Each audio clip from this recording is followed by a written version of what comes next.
अस्सलाम वालेकुम ninth class. आज हम चैप्टर नंबर 3 की जो हमारे स्मार्ट सिलेबस में एग्जाम्पल्स इंक्लूड हैं हम वो देखेंगे। सबसे पहले हम चैप्टर नंबर 3 देखते हैं। चैप्टर नंबर 3 की बच्चों जो एग्जाम्पल्स इंक्लूड हैं आपके सिलेबस में वो फर्स्ट थर्ड सिक्स और एट, फर्स्ट थर्ड सिक्स और एट, चार एग्जाम्पल्स हैं जो आपके सिलेबस में इंक्लूड हैं। तो सबसे पहले फर्स्ट एग्जाम्पल देखें। फर्स्ट एग्जाम्पल है फाइंड द एक्सेलरेशन। बच्चों टू फाइंड हमने क्या करना है, एक्सेलरेशन। ये आप देख सकते हैं एक्सेलरेशन मैंने टू फाइंड में लिखा है। That is produced by a 20 newton force. Given data में F is equal to 20 newton in a mass of 8 kilogram. Mass कितना दिया गया है, 8 किलोग्राम दिया गया। आगे हम देख लेते हैं सॉल्यूशन। आपको पता है न्यूटन के सेकंड लॉ में पढ़ा है कि F इज इक्वल टू होता है ma। F की वैल्यू बच्चों 20 है, मैस की वैल्यू 8 है, एक्सेलरेशन फाइंड आउट करना है। अब 20 और 8 ये लिखा हुआ है, 8 जो है वो इधर जाके डिवाइड हो जाएगा बिकॉज इधर मल्टीप्लाई हो रहा है। So a is equal to 20 divided by 8। 20 को 8 से जब हमने डिवाइड किया तो हमारे पास आया 2.5। एक्सेलरेशन का बच्चों यूनिट होता है मीटर पर सेकेंड का स्केयर। सो ये हमारा न्यूमेरिकल कंप्लीट हो गया। आगे देखें numerical number 2। A force acting on a body of mass 5 kilogram. एक जिस्म पे जो फोर्स लग रही है 5 किलोग्राम मैस पे produces an acceleration of 2 metre per second, 10 metre per second square. देखें मैस कितना है 5 किलोग्राम, एक्सेलरेशन है 10 मीटर पर सेकेंड स्क्वायर। ये अभी मैंने 1 क्यों लिखा है इसको आप छोड़ दें। What acceleration the same force will produce in a body of mess 8 kilogram. वो कह रहे हैं कि अगर एक जिस्म का मैस अगर हम 8 किलोग्राम कर दें तो तब बताएं एक्सेलरेशन कितना पैदा होगा। ठीक है, सो ये मैस m1 हो गया, ये एक्सेलरेशन a1 हो गया, ये मैस m2 हो गया और a2 हमने मालूम करना है। उन्होंने कि सेम फोर्स यानी F1 जो है वो F2 के इक्वल है। सो हमने सॉल्यूशन में लिखा F1 is equal to F2। F1 is equal to बच्चों होगा m1 a1, F2 is equal to होगा m2 a2। m1 a1 की वैल्यू 5 और a1 की 10, m2 की 8, a2 पुट किया। अब 8 इधर मल्टीप्लाई हो रहा है, इधर आके डिवाइड हो जाएगा। 5 मल्टीप्लाई बाय 10, 8 नीचे आके डिवाइड हो गया। 5 को 10 से मल्टीप्लाई करें तो आता है 50। 50 को बच्चों 8 से डिवाइड करें तो आएगा 6.25 मीटर पर सेकेंड स्क्वायर। और ये देखिए हमारे पास आंसर आ गया। आगे ये हो गया हमारा पहला और दूसरा न्यूमेरिकल। बच्चों वैसे आपका सेकंड न्यूमेरिकल जो है ना एग्जाम्पल वाला वो सिलेबस में इंक्लूड नहीं है, बट आपने ये करना है। आगे देखें थर्ड न्यूमेरिकल, ये आपके सिलेबस में इंक्लूड है। ये ज़रा ध्यान से समझने वाला है। अ साइक्लिस्ट ऑफ मैस 40 किलोग्राम। एक साइकिल चलाने वाला है, उसका मैस है 40 kilogram. Exerts a force of 200 Newton. वो जो फोर्स लगाता है वो कितनी लगा रहा है, 200 न्यूटन फोर्स लगा रहा है। बच्चों इस फोर्स को हम सिंपली वैसे एक एग्जांपल के तौर पे इसको मैं FO से जाहिर कर रही हूँ। जस्ट कोई इसकी रीज़न नहीं है, बस ऐसे ही आगे पता चल देगा। To move his bicycle with an acceleration of 3 metre per second square. Acceleration कितना है, 3 metre per second square. How much is the force of friction. Force of friction मालूम करें।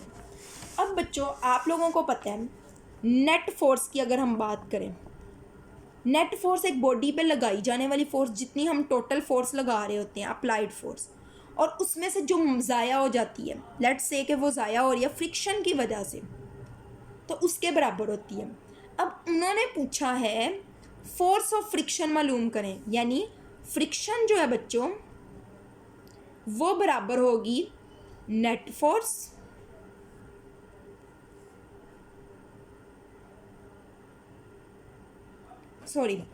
यानी इस फॉर्मूले से हम मालूम कर सकते हैं net force is equal to applied force minus friction. अब बच्चों हमारे पास अप्लाइड फोर्स तो दी गई है। अप्लाइड फोर्स कितनी है, 200 न्यूटन। पहले मैं गिवन डाटा लिखती हूँ। m इज इक्वल टू बच्चों आप लिखेंगे 40 किलोग्राम। ठीक है, इधर आप लिखेंगे applied force is equal to, बेशक आप FO रहने दें, बस simply applied force is equal to लिख दें 200 न्यूटन। टू फाइंड में आप लिखेंगे, अच्छा एक्सेलरेशन एक दिया हुआ है, acceleration 3 metre per second square. To find में आप लिखेंगे फोर्स ऑफ फ्रिक्शन मालूम करनी है। अब बच्चों फोर्स ऑफ फ्रिक्शन जो मालूम करनी है तो ये देखिए मैंने आपको पहले बताया नेट फोर्स अप्लाइड फोर्स आपके पास होनी चाहिए, फिर आप फ्रिक्शन मालूम करेंगे। नेट फोर्स अप्लाइड फोर्स तो आपको दी गई है, पहले अब आप नेट फोर्स मालूम करेंगे। नेट फोर्स बच्चों हम न्यूटन के सेकंड लॉ से मालूम करेंगे। यहाँ से सॉल्यूशन हमारा स्टार्ट हो रहा है, सॉल्यूशन, ठीक है। F is equal to M A, M की वैल्यू 40, ए की वैल्यू 3, तो 40 मल्टीप्लाई बाय 3 हुआ 120 न्यूटन। अब हमने मालूम करनी है नेट फोर्स, वही फॉर्मूला लगाएंगे, net force is equal to applied force minus force of friction. Net force बच्चों हमारे पास अभी आया 120, अप्लाइड फोर्स गिवन था 200 minus F, force of friction के लिए हम सिंबल यूज़ करें एफ, ठीक है, एफ मालूम करना है। अब होगा क्या बच्चों, ये एफ चल जाएगा उधर, उधर जाके वो हो जाएगा प्लस, और ये 120 इधर आके क्या हो जाएगा माइनस। सो 200 माइनस 120 हमने किया, 200 माइनस 120 किया, तो हमारे पास इसका आंसर आएगा 80। तो फ्रिक्शन भी एक फोर्स है, इसका भी यूनिट क्या होगा, न्यूटन होगा। ये हो गया आपका पहला भी, तीसरा भी। वैसे आपने दूसरा भी करना है बट इंक्लूड नहीं है। इसके बाद देखें 6 numerical.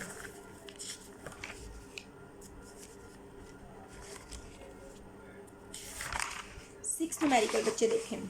A body of mass 5 kilogram, एक बॉडी है जिसका मैस कितना है 5 kilogram, moving with the velocity of 10 metre per second, 10 metre per second की वेलोसिटी से मूव कर रहा है। फाइंड द फोर्स, फोर्स मालूम करनी है, to stop it in 2 seconds, 2 seconds के। एम देख लें आपको दिया हुआ है, वी आई भी दी हुई है इनिशियल, ठीक है। फाइनल वेलोसिटी, स्टॉप करवाना है बच्चों इसको, तो स्टॉप मतलब वी एफ दिया गया, V F is equal to 0। उसके अलावा टाइम दिया गया है 2 सेकेंड्स। मालूम क्या करना है, टू फाइंड में आप लिखेंगे कि आपने मालूम करनी है फोर्स, ठीक है।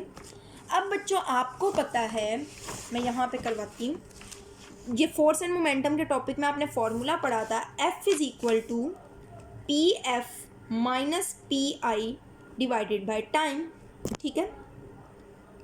अब हम लिख सकते हैं F is equal to P F की जगह M V F minus M V I divided by time. So F is equal to, M की वैल्यू बच्चों 5 है, वी एफ की वैल्यू क्या आपको दी हुई है 0, ठीक है, माइनस एम की वैल्यू अगेन 5, वी आई की वैल्यू बच्चों जो आपको दी गई है वो दी गई है 10, और इसको टाइम से डिवाइड करेंगे और टाइम है 2 सेकेंड। 5 को बच्चों जब आप 0 से मल्टीप्लाई करेंगे ये आया 0, माइनस 5 को 10 से मल्टीप्लाई किया 50 डिवाइडेड बाय 2, ठीक है। अब जब हमने 50 को बच्चों डिवाइड किया,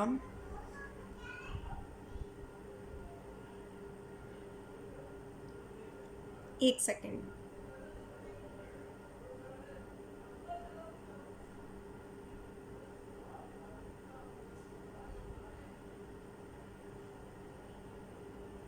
ठीक है बच्चों, 50 को जब हमने 2 से डिवाइड किया तो हमारे पास जो आंसर आएगा वो आएगा 25, ठीक है, माइनस भी साथ आएगा, ठीक है, 25 न्यूटन। बट क्योंकि फोर्स नेगेटिव में नहीं होती तो हम सिंपली 25 न्यूटन आंसर लिख दिया, ठीक है बच्चों। ये हमारा हो गया 6 न्यूमेरिकल। उसके बाद नेक्स्ट है हमारा न्यूमेरिकल नंबर जो इंक्लूड है वो है 8th न्यूमेरिकल, और ये हमारा लास्ट न्यूमेरिकल है इस चैप्टर का। A stone of mass 100 kilogram, mass कितना दिया गया है 100 gram, attach to a string 1 metre long, एक डोरी से बांधी गई है जिसकी लेंथ जो है वो कितनी है 1 मीटर। सेंट्रीपिटल फोर्स की बच्चों बात हो रही है, थोड़ी मैं इस वजह से 1 ही आर लिख रही हूँ, R is equal to 1 metre, ठीक है। The stone is rotating in a circle, ये यहाँ से देख ले सर्कल की बात हो रही है तो सर्कल का रेडियस होता है, with a speed of 5 metre per second, 5 metre per second की स्पीड से मूव कर रहा है, यानी स्पीड है।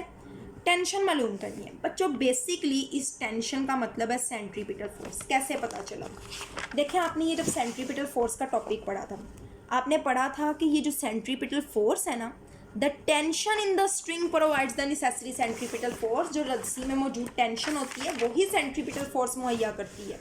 तो ये देखें, टू यहाँ पे हमने सारा कुछ लिख के यहाँ लिखेंगे टू फाइंड टेंशन मालूम करनी है, which is equal to F C, which is equal to question mark find out करना है, और मैस को आपने 1000 से डिवाइड करके 0.1 किलोग्राम लेकर आ जाना है। यहाँ से बच्चों हमारा सॉल्यूशन स्टार्ट हो रहा है। आप बताएंगे tension T in the string provides the necessary centripetal force, जो सेंट्रीपिटल फोर्स टेंशन प्रोवाइड कर रही है उसको हम इस फार्मूले से मालूम करेंगे। F C is equal to M V square, M की वैल्यू 0.1, वी की वैल्यू 5, उसका हमने लिया स्केयर, आर की वैल्यू 1। 5 का स्केयर 25, 25 को 0.1 से मल्टीप्लाई करेंगे 2.5 आएगा, 2.5 का 1 से भी डिवाइड करेंगे तो वो 2.5 ही रहेगा और टेंशन का यूनिट भी न्यूटन होगा। ये हो गया बच्चों हमारा चैप्टर नंबर 3 कंप्लीट।